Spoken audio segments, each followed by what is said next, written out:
ताज, ये नाम सुनते ही आपके मन में क्या ख्याल आता है?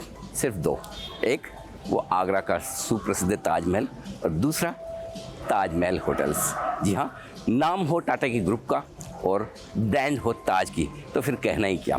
जी हाँ, आज हम एक बेहद खास इंटरव्यू के लिए आ पहुँचे हैं हिंदुस्तान की नहीं पूरी दुनिया की सबसे मशहूर होटल ताजमहल में, गेटवे ऑफ इंडिया के एकदम सामने। और ये एक आइकॉनिक ब्रांड है जो अपने आप में दुनिया भर में बेहद मशहूर है। आइए आज आपकी मुलाकात करवाते हैं इंडियन होटल्स, जो कि टाटा ग्रुप की सबसे पुरानी और सबसे बेहतरीन कंपनियों में से एक है।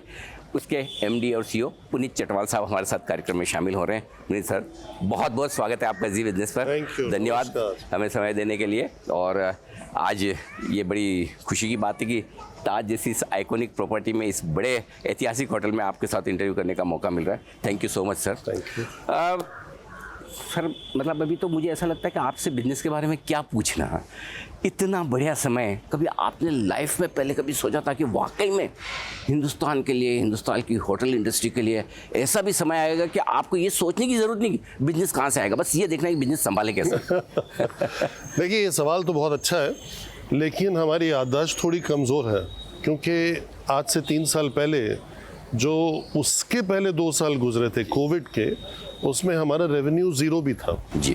पूरा लॉकडाउन था, लेकिन हमने हौसला नहीं छोड़ा और हम अपना काम करते रहे और लोगों को हम जितनी भी सेवा हो सकी हॉस्पिटल्स में, माइग्रेंट वर्कर्स, सबके साथ हम अच्छा काम करते रहे और शायद उसी का फल हमें बाद में मिला। कहते हैं जो आपका जो कर्मा होता है आपके साथ आ जाता है। तो और टाटा ग्रुप की तो खैर ये रेपुटेशन है और हम तो ओल्डेस्ट ऑपरेटिंग कंपनी है टाटा ग्रुप की जी। तो पिछले 3 साल बहुत ही अच्छे गुजरे, बट मेरे को नहीं लगता कि आने वाले 3 साल में कोई टेंशन की ज़रूरत है। बिल्कुल नहीं, आने वाला वक्त भी अच्छा होगा और इससे भी अच्छा होगा। बिल्कुल नो डाउट कि पिछले 3 साल में ज़रूर थोड़ा आपको सपोर्ट मिला कि वो रिवेंज टूरिज़्म और लोगों को है ना, कोविड के बाद ऐसा लगा अब खर्चा करना, लाइफ जीनी है, राइट। लेकिन वो लाइफ जीने वाला सिलसिला तो हो चुका है ख़त्म, सबने एक एक बार अपनी लाइफ जी ली है। लेकिन क्या आपको लगता है अब आगे चलते हुए जो अगले 3 साल है वो ग्रोथ कहाँ से आ रही है, आपको क्या अच्छा लग रहा है? देखिए अनिल जी, सबसे पहले तो मैं ये कहना चाहूँगा, टूरिज़्म और रिवेंज, ये 2 वर्ड्स में ना आपस में कोई मेल है नहीं है। ये कुछ आपने नहीं, कुछ अलग पत्रकारों ने इसके बारे में लिखना शुरू कर दिया, ज़्यादा फाइनेंशियल एनालिस्ट सोसाइटी ने। तो tourism is to enjoy, tourism is to explore, yes, and tourism is to elevate the experience। तो ये 3 E's में कहूँगा, enjoy, explore, elevate करने के लिए। तो जैसे जैसे हम इस दौर से गुजरेंगे उसकी वजह से डिमांड इंक्रीज होगी और जब डिमांड इंक्रीज होगी विद लिमिटेशन ऑफ सप्लाई, आपकी ऑक्यूपेंसी रेट हाई रहेगा। जब ऑक्यूपेंसी रेट हाई होगा तो आपकी एबिलिटी टू चार्ज अच्छी रहेगी, तो एबिलिटी टू चार्ज से प्रॉफिटेबिलिटी बढ़ेगी। आपने एक अपना प्लान बनाया है एक्सेलरेट 2030 जरा इसके बारे में समझाइए कि क्या प्लान है इंडियन होटल्स का 2030 को लेकर? 2030 का इस बार ही हमने जो गाइडेंस दिया है वो है 700 प्लस होटल। आज हमारे 550 का पोर्टफोलियो हो चुका है और आज से 7-8 साल पहले ये 130 भी नहीं था। तो हमारी जो ग्रोथ है ये काफ़ी एक्सपोनेंशियल हुई है। सेकंड हमने दिया है कि हम डेट फ्री रहेंगे जी, और हमारा कैपिटल स्ट्रक्चर बहुत हेल्दी रहेगा, जैसे पुराने ज़माने में हमारा काफ़ी डेट हुआ करता था। नंबर 3 हमने बोला कि रिटर्न ऑन कैपिटल एम्प्लॉयड जी, जो पहले सिंगल डिजिट में होता था, अब डबल डिजिट में उसको हम ऑलमोस्ट 20% पे लेके जाएंगे। 20% हमारे सेक्टर के लिए एक बहुत ही एम्बिशियस नंबर है, लेकिन हमें पूरा कॉन्फिडेंस है कि हम इसको अचीव कर पाएंगे जी। And finally all other things around operational excellence, brandscape, evolution of brand, evolution of growth, ये हमारा जो एक्सेलरेशन 2030 के दरमियान जो हमने गाइडेंस दी है, इस पे हम वैसे ही चलते रहेंगे जैसे हमने पिछले 5-7 साल में किया। बिल्कुल। एक चीज़ और जानना चाहता हूँ, जैसे आपने 2030 की बात की, लेकिन इस साल, इस फाइनेंशियल ईयर में, फाइनेंशियल ईयर 2026, क्या लग रहा है सर, अब बचे हुए समय में कहाँ आपको ज़्यादा ग्रोथ दिख रही है? क्या बिजनेस ट्रैवल आपको ज़्यादा दिख रहा है, टूरिज्म के हिसाब से ज़्यादा ट्रैवल नज़र आ रहा है, कहाँ से ग्रोथ आने वाली है? देखिए, ये सवाल बहुत बढ़िया है। इस साल, इस फाइनेंशियल ईयर में जो पहला हाफ जो हमारे पीछे जा चुका, जी इसमें सब कुछ हो गया जो कई सालों में नहीं हुआ, राइट। ऑपरेशन सिंदूर हुआ, जी पहलगाम का अटैक हुआ, एयरलाइन का एक्सीडेंट हुआ, जी बहुत जगह लैंडस्लाइड्स आई, यस वेदर कंडीशन बहुत ख़राब हुए, चाहे वो दार्जिलिंग है या उत्तराखंड है, मतलब इतना impossible to get to a hotel. तो जब ऑपरेशन सिंदूर हुआ 52 एयरपोर्ट्स वर शट, राइट। तो काफ़ी उससे डिसरप्शन हो जाता है। और उसके होने के बावजूद भी हमें पूरा कॉन्फिडेंस है जी कि जिस तरीके से हमने Q1 में अच्छी परफॉर्मेंस डिलीवर करी, हम Q2 में भी करेंगे। पर हमारे most important quarters are Q3 and Q4। Okay, और Q3 में business is very good on the books, right. And Q4 will also shape up very nicely, क्योंकि बहुत सारी इवेंट्स हैं Q4 में, international events happening in India. तो इसलिए हमने जो गाइडेंस दी है कि हम टॉप लाइन पे डबल डिजिट ग्रोथ करेंगे, तो वो बिल्कुल बरकरार है, अभी भी बरकरार है, और होपफुली थोड़ी सी ज़्यादा ही करेंगे। एक जो चेंज मैंने देखा है इंडियन होटल में आपकी लीडरशिप के बाद की, एक ऑर्गेनिक के साथ इनऑर्गेनिक दोनों तरह की ग्रोथ पर आपका काफ़ी फोकस है।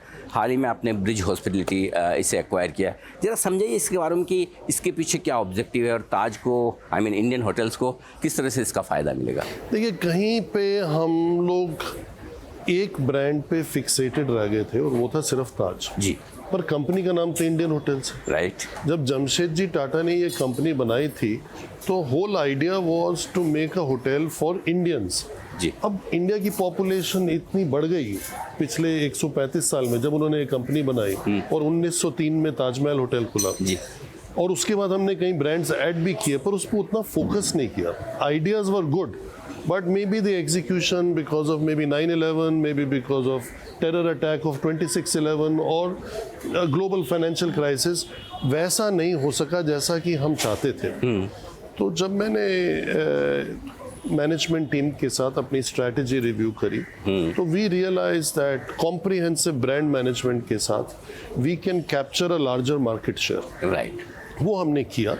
हमने एक्सप्लोसिव ग्रोथ अपॉर्चुनिटीज ढूंढे, बट जो मजे वाली बात है जो आपने बोली है, जो जिस चीज से लोगों को काफी सरप्राइज मिला है, वो है number 1 high growth company, number 2 same time EBITDA growth in absolute amount, same time EBITDA margin growth. तो ये तीनों पैरामीटर्स को ग्रोथ के साथ लाना एक आर्ट भी है और एक साइंस भी है। इसमें और एक चीज, उसमें ये ब्रिज और क्लार्क्स और सब चीजें अपना अपना एक रोल प्ले करती हैं, and that has worked out well for us. इसमें एक चीज़ मैं जानना चाहता हूँ, एक तरफ एक ज़माना था क्या है अब भी, कि ताज में जाना हर किसी भी एक कॉमन इंडियन का एक सपना होता था, ताज में एक बार मैं हो आया हूँ, मतलब ये बहुत बड़ी बात है।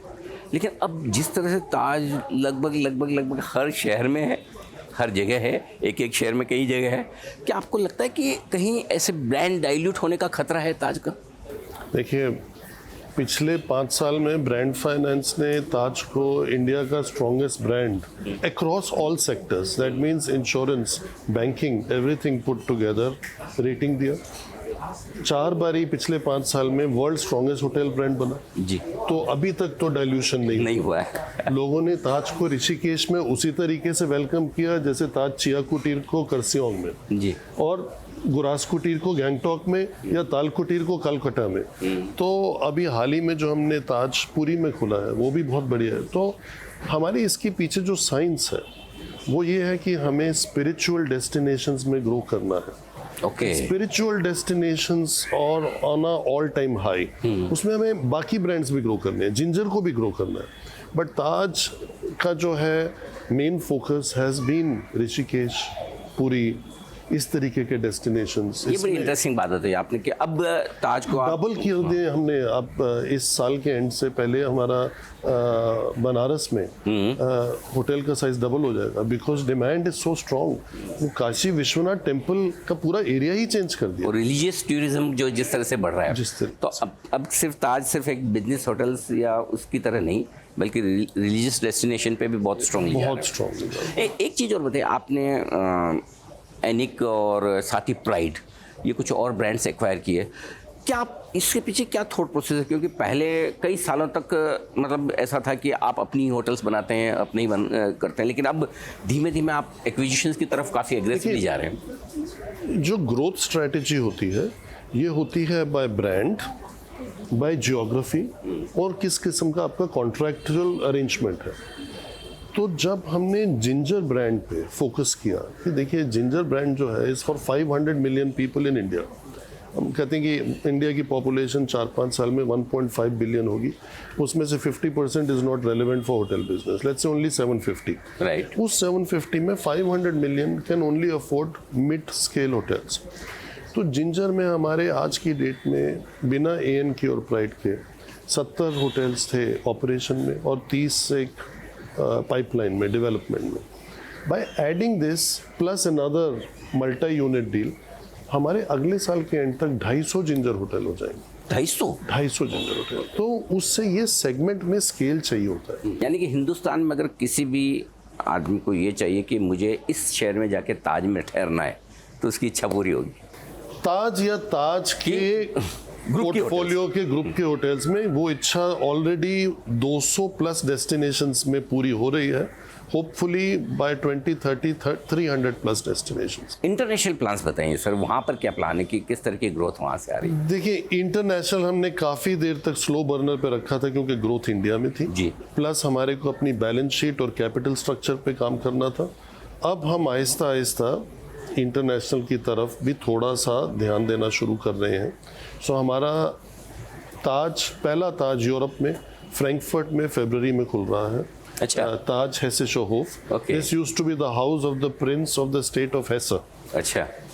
तो ये बड़ा आइकॉनिक एसेट है। और इसके बाद हमारे 2 सफारीज खुल रहे हैं। Kruger national park south Africa जहां हम ऑलरेडी केप टाउन में प्रेजेंट है। हमारे बहरीन में 2 होटल्स और 2 hotel Saudi Arabia under development में है। ओके। 3 दुबई में ऑपरेशनल ऑलरेडी हैं। 2 होटल इसी महीने भूटान में खुल रहे हैं। अच्छा। पारो और फोप्चिका में। अच्छा। तो थिम्पू में हमारे पास था ही प्लस 2 तो 3 हमारे भूटान में हो जाएंगे। साथ साथ हम काफ़ी एडवांस्ड नेगोशिएशन में है for a hotel in Switzerland and a hotel in Greece. तो दोनों में से एक तो होगा।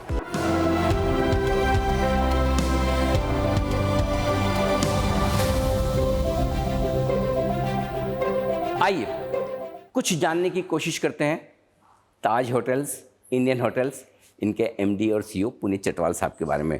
वैसे तो आपको पता ही है कि पुनीत चटवाल साहब इस कंपनी की लीडरशिप लेकर लंबे समय से चल रहे हैं, कंपनी को नई ऊंचाइयों पर पहुंचाया है। लेकिन थोड़ा जानने समझने की कोशिश करते हैं कि ताज के बारे में और उनकी पर्सनल लाइफ के बारे में आप और हम कितना कुछ जानते हैं। सबसे पहले सर, ताज के बारे में सबसे बढ़िया चीज़ आपको क्या लगती है, ये बताइए। ताज का प्यार। ताज एक ब्रांड नहीं है। ताज को मैं हमेशा डिस्क्राइब करता हूँ, ताज एक इमोशन है। और इमोशन की कोई ना वैल्यू होती है ना ही वो दिखती है, वो एक फीलिंग है।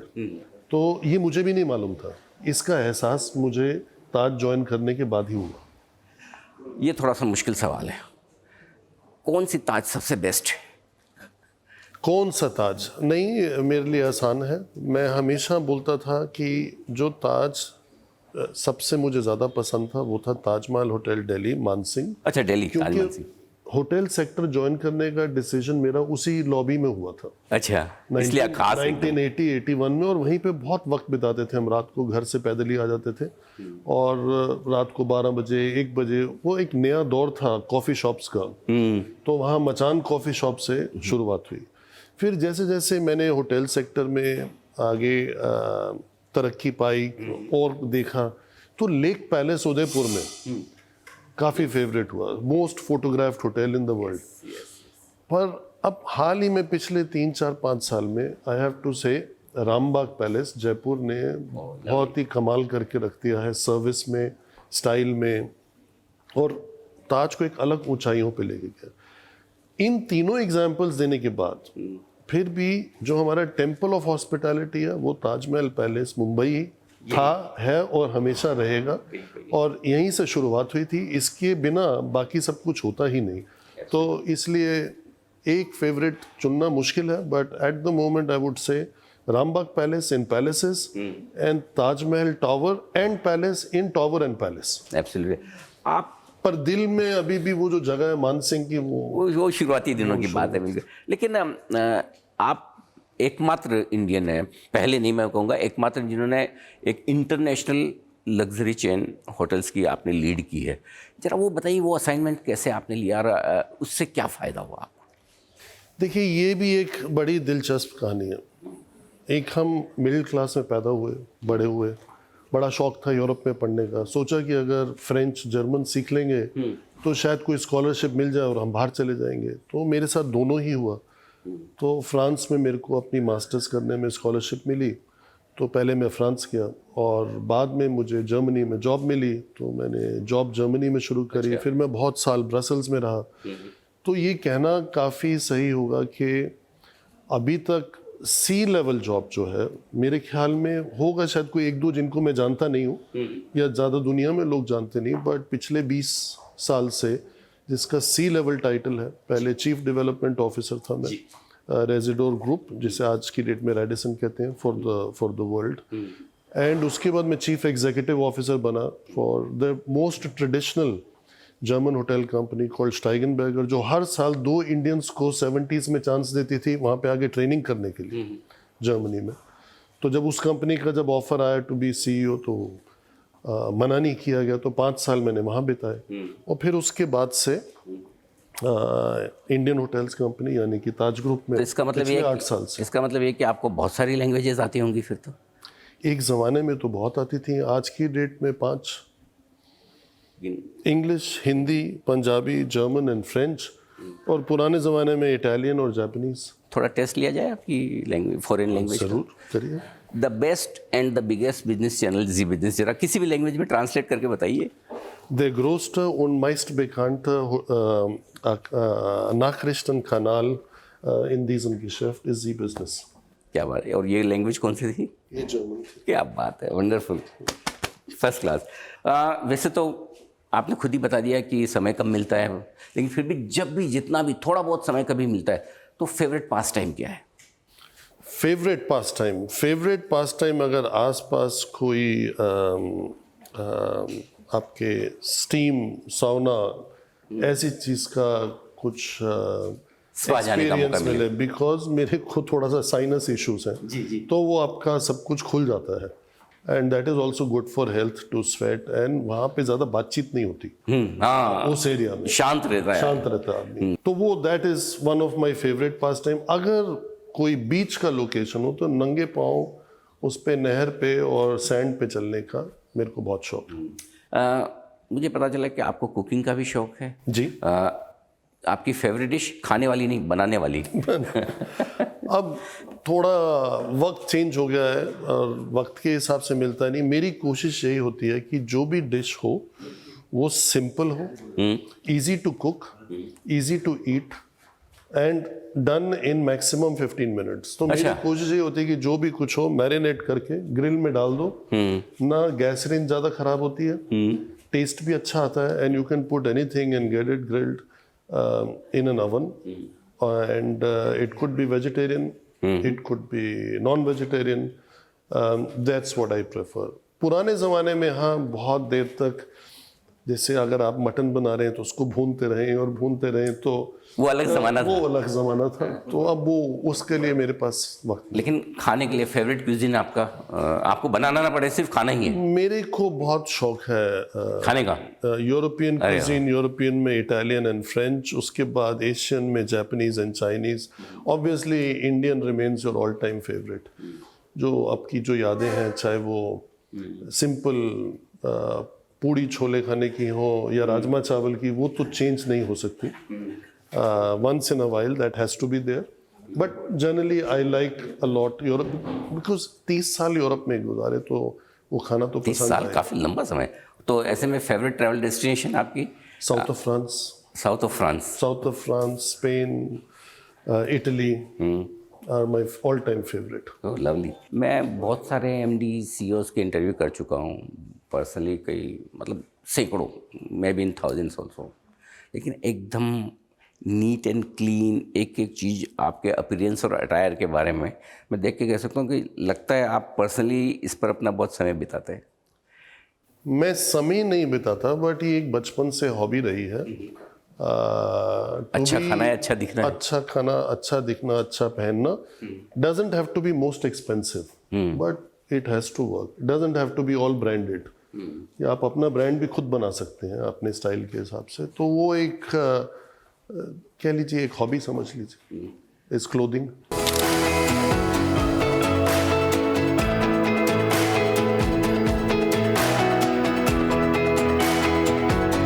यही है वो मुंबई का ताजमहल होटल जिसने इतिहास बनते हुए देखा है। और आज इसी होटल में हमने इंडियन होटल्स के एमडी और सीईओ पुनीत चटवाल साहब से मुलाकात की। उन्होंने अपने आगे के बिजनेस प्लान्स आपके सामने रखे और बताया कि किस तरह से ताज को देश और दुनिया भर में और मजबूती से आगे बढ़ाने की तैयारी में है। 2030 तक के बड़े प्लान्स आपके सामने आए हैं। हम उम्मीद करते हैं इंडियन होटल्स अपने लिए, अपने इन्वेस्टर्स के लिए और आप सब के लिए ढेर सारी वेल्थ आने वाले समय में बनाएगा। चटवाल साहब, बहुत बहुत धन्यवाद आपका समय देने के लिए और हमारे साथ इस जी बिजनेस के साथ इस इंटरव्यू में आपने समय दिया। Sir, thank you so much, बहुत बहुत शुक्रिया आपका। Thank you to Zee business हमें इतने साल सपोर्ट करने के लिए, और आगे भी आपके सपोर्ट की पूरी हमें उम्मीद है। Definitely, thank you sir. Thank you.